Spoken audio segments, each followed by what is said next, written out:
வணக்கம்.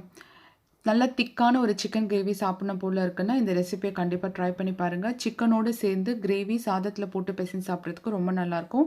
சப்பாத்தி, பரோட்டா கூட நல்லாயிருக்கும். இதுக்கு ஃபஸ்ட்டு ஒரு மசாலா ரெடி பண்ணிக்கலாம்.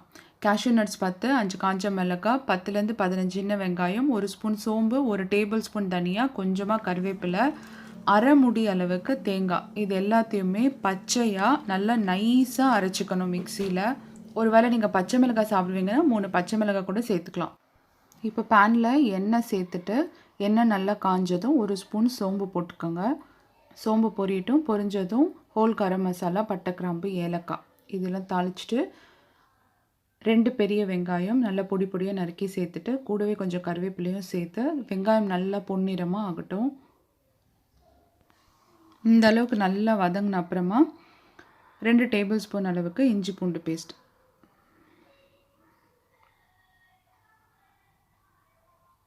இதுவும் நல்லா வதங்கட்டும். அது நல்லா வாசம் வரும். வெங்காயம், இஞ்சி பூண்டு பேஸ்ட்டு, கருவேப்பிலை எல்லாமே நல்ல ஒரு ஃப்ளேவர் வரும். இப்போ 3 மீடியம் சைஸ் தக்காளி சேர்த்துக்கோங்க. சேர்த்துட்டு அந்த தக்காளியும் நல்லா மேஷ் ஆகட்டும். கொஞ்சம் சீக்கிரம் வதங்கிறதுக்கு 1 ஸ்பூன் மஞ்சள் தூள் சேர்த்துக்கலாம். சேர்த்துட்டு அதை வதக்கி விட்டுருங்க.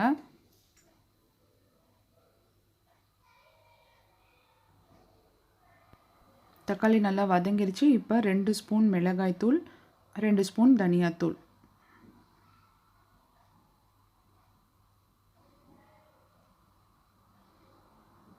சேர்த்துட்டு அது பச்சை வாசனை போகட்டும். அது வரைக்கும் நல்லா வதக்கி விடுங்க. ஒரு 2 நிமிஷம் வதக்கினா போதும். இப்போ நம்ம அரைச்ச மசாலா பேஸ்ட்டை சேர்த்துடலாம். மசாலா எல்லாமே நம்ம பச்சையாக அரைச்சிருக்கோம். ஸோ ஃபஸ்ட்டு அது நல்லா அந்த எண்ணெயில் வதங்கணும். தண்ணி சேர்க்காமல் அது ஒரு 5 நிமிஷம் வதக்கி விடுங்க. அந்த பச்சை வாசனை போகட்டும். அதுக்கப்புறமா நம்ம சிக்கன் சேர்த்துக்கலாம். 1/2 kg சிக்கன் சேர்க்குறேன் நான். சேர்த்துட்டு இப்போ அந்த சிக்கன் மசாலா எல்லாமே சேர்ந்து வெந்து வரணும். தண்ணி எதுவும் சேர்க்க வேணாம். ஃபஸ்ட்டு சிக்கன்லேருந்தே கொஞ்சம் தண்ணி வரும். இந்த மசாலாலாம் சேர்ந்து வரதுக்கு ஒரு 5 நிமிஷம் அப்படியே அதை வதக்கி விடுங்க. அப்புறமா தேவையான அளவுக்கு உப்பு போடுங்க. உப்பு பார்த்துக்குங்க.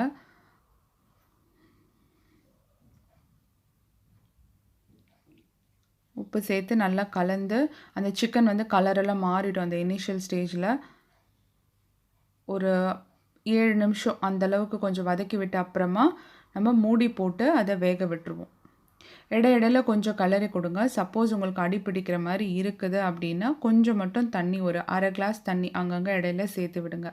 கொத்தமல்லி எல்லாம் நிறைய சேர்த்திங்கன்னா நல்லா ஃப்ளேவர்ஃபுல்லாக இருக்கும்.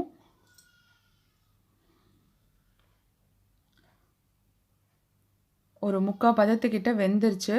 ஸோ இன்னும் கொஞ்சம் அடி பிடிக்கிற மாதிரி இருக்கிறதுனால ஒரு 1/2 கிளாஸ் மட்டும் தண்ணி சேர்த்துக்கலாம்.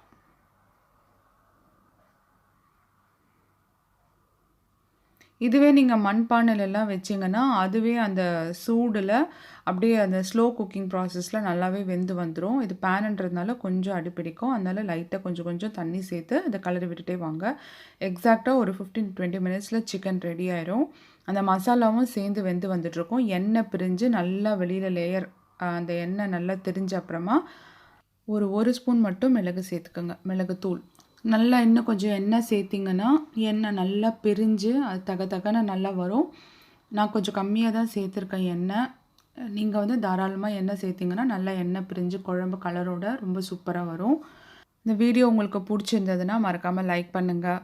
சேனல் சப்ஸ்கிரைப் பண்ணி உங்கள் ஃப்ரெண்ட்ஸுக்கும் ஷேர் பண்ணுங்கள். கண்டிப்பாக அந்த ரெசிபியை ட்ரை பண்ணி பார்த்துட்டு எப்படி இருந்ததுன்ட்டு கமெண்ட் பண்ணுங்கள். தேங்க்யூ.